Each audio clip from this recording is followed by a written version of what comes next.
I'm Ranjini Nambiar. I am with another episode of the Superwoman of the travel industry.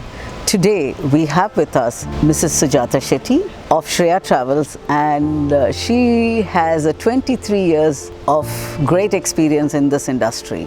So we are at this fabulous venue of Four Seasons, windy and nice, and first time we are doing this session. Hi Sujatha, welcome to the show. Thank you. How do you find being in this place? Wonderful. Let's understand a little bit about the journey in this industry so far. How long have you been here?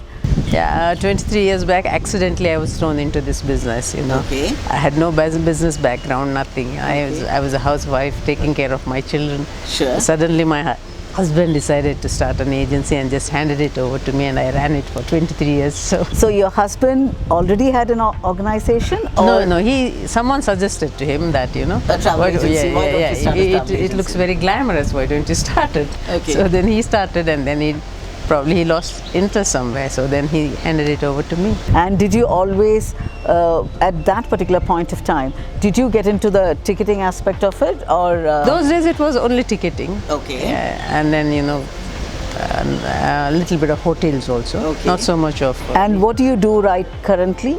Now I'm also doing ticketing and hotels and visas, and focusing more on leisure travel. Do you think being a woman entrepreneur in this industry, did you have it easy, or was it tough being in this industry? It was tough. I don't know whether because I was a woman I found it difficult, or maybe because I did not have a business background. But yeah, initially I did find it a little difficult. Was funding difficult for being a woman entrepreneur? Do you think funding was tough? Or did you have to take any funding? I mean, I'm sure probably. No, funding wasn't such a problem with clean record and the banks. Not because they did not deny because I was a woman. Okay. Funding wasn't a problem. Okay. The other things, going out and marketing and all those things, I thought was a little difficult. Yeah. Was a little difficult aspect. And what's your staff strength? I mean, do you focus more on women employees? I tried to have all women, which I did not succeed at all. Okay. Yeah, I would have loved to have all women one, but yeah, sometimes it is advantage to have mix of both, right? Mix of both. I'm sure when you have to deliver the tickets or deliver a lot of those kind of, or visas and things. Yeah, a lot of things, it helps when there's a male staff at the office. Do you focus more on sustainable travel? I mean, do you have a holiday division? Yes. Right? And do you focus more on sustainability? Do you, as an organization? Yeah, a lot of things, I think that is very important in the present setup. I think I do, yeah. I was just thinking about trends in the global millennial travel. For example, like, you find the millennial travelers currently, the youngsters, do you focus more on, working with them?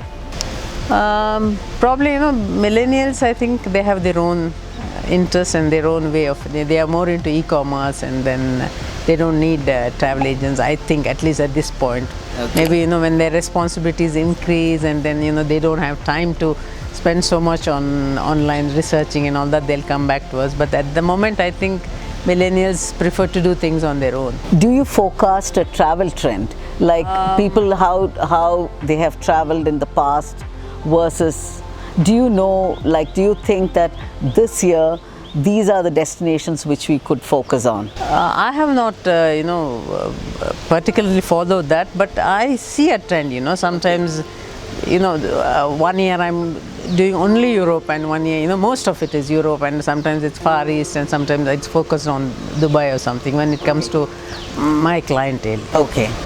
Do you look at traveling with, I mean, in the sense, like, do you all do group tours, or do you do more on a customization of the tours? Mostly customized, if at all, family groups. Family groups. Yeah. Do you also think the trend has moved towards the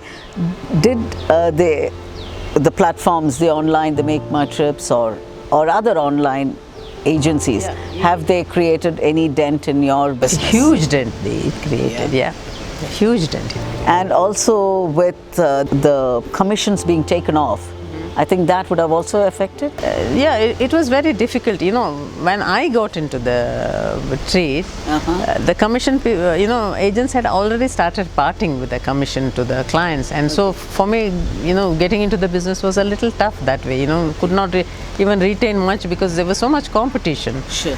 With the airline taking away, then transaction fee or management fee, convincing the clients was even tougher. Yeah. Then of course now they have settled. But have you seen, I know I've been speaking to a lot of travel agents which they say that they see a revival and they see a trend of people coming back to the traditional travel with, having booking holidays and booking tickets with the travel agent. Do you see that kind of a trend? I see, and I'm sure, I'm definite it is going to come back because a lot of people, who have tried online. That's the reason I'm saying millennials, I was when I was talking about millennials, I said right now they are into, once they start realizing that they are wasting a lot more time on research and stuff, they'll come back to us. They'll come back to us. And I'm sure that will be a good trend which will follow. And I've seen that happening with many of my, clients going back and coming back, and then their bitter experiences and things like that. Yeah. I'm so happy. Thank you so much for spending time with us today. Thanks. And I'm sure business will boom very well with Shreya Travels, and wish you all the very best. Thank you very much. Thanks so much. And if you like the video, do like, share and subscribe. It's for now a bye.